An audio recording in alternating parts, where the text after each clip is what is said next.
What if I told you there's a country where begging is a $44 billion industry? Stick around as we dive into the unbelievable and very organized world of begging in Pakistan.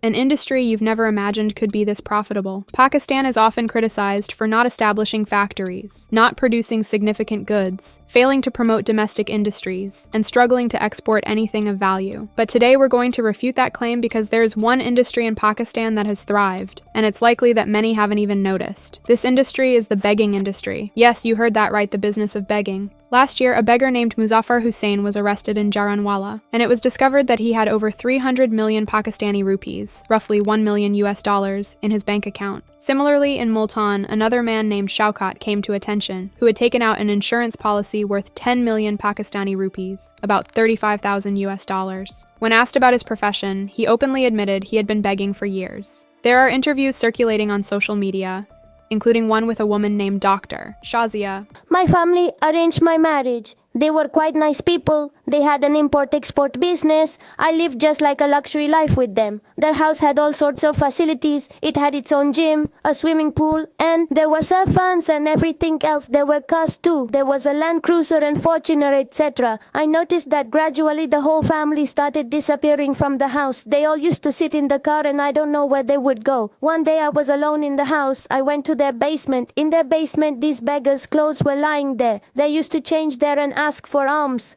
They used to go. Then once I followed them and saw that, like that blood, they had made groups in different places where they begged.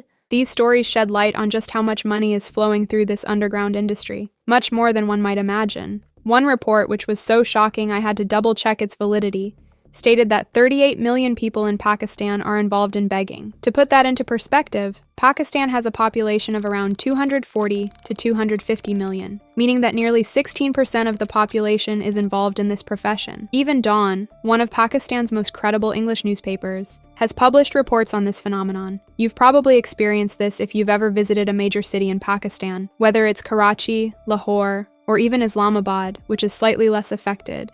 Stopping your car at a traffic light means being swarmed by beggars asking for money. In Karachi, which has some of the worst traffic and infrastructure, beggars are able to earn up to 2,000 Pakistani rupees a day, which is approximately $7. That amounts to around 60,000 Pakistani rupees per month, about $210, which is more than what many entry-level professionals like engineers and MPhil scholars in Pakistan make. On average, a beggar in one of Pakistan's major cities earns around 900 Pakistani rupees per day. If we multiply that by the 38 million beggars across Pakistan, the daily revenue of this industry reaches a staggering 34.2 billion Pakistani rupees. Annually, this figure balloons to around 12.48 trillion Pakistani rupees, which equates to about 44.6 billion US dollars. For some perspective, Pakistan's IT industry, which is often touted as a key growth sector, brings in around $3 billion annually. That means the begging industry in Pakistan generates 14 times more revenue than the entire IT sector. This open-air business thrives despite being illegal. According to Pakistan's Vagrancy Ordinance of 1958, begging or forcing children to beg is punishable by up to 1 year in prison.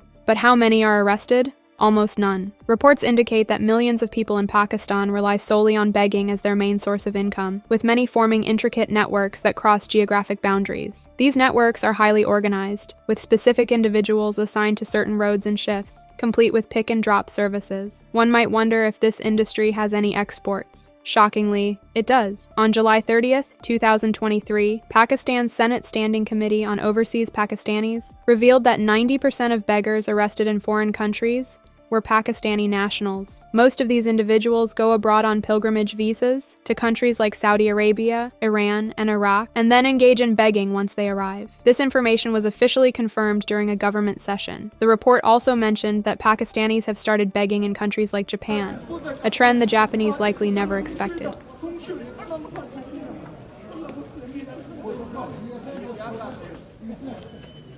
The agents who send these beggars abroad cover all the travel expenses, including visas and tickets, and in return they take a 50% cut of the beggars' earnings upon their return. In 2023, the Federal Investigation Agency arrested 16 beggars from a flight heading to Saudi Arabia. By July 2024, 2,000 passports and national ID cards were blocked, and 44,000 people were offloaded from flights over the last 2 years, for suspected involvement in international begging. Saudi Arabia has even officially requested Pakistan to stop sending beggars and unskilled workers to their country. Videos circulating on social media show Pakistanis begging in various parts of Saudi Arabia. When confronted, they often flee from the camera, refusing to reveal their nationality. What's more alarming is that 58% of the 14,000 Pakistani prisoners held in foreign jails are in the UAE and Saudi Arabia. Out of 12 million registered Pakistani expats in the Gulf region, only 10% are skilled workers, while 90% are unskilled. Due to criminal activities and poor behavior, many employers in these countries are now replacing Pakistani workers with Bangladeshis and Indians, whom they find to be more reliable. The begging industry in Pakistan has become a massive, organized, and highly profitable business, making it one of the country's largest industries. While the government struggles to address this issue,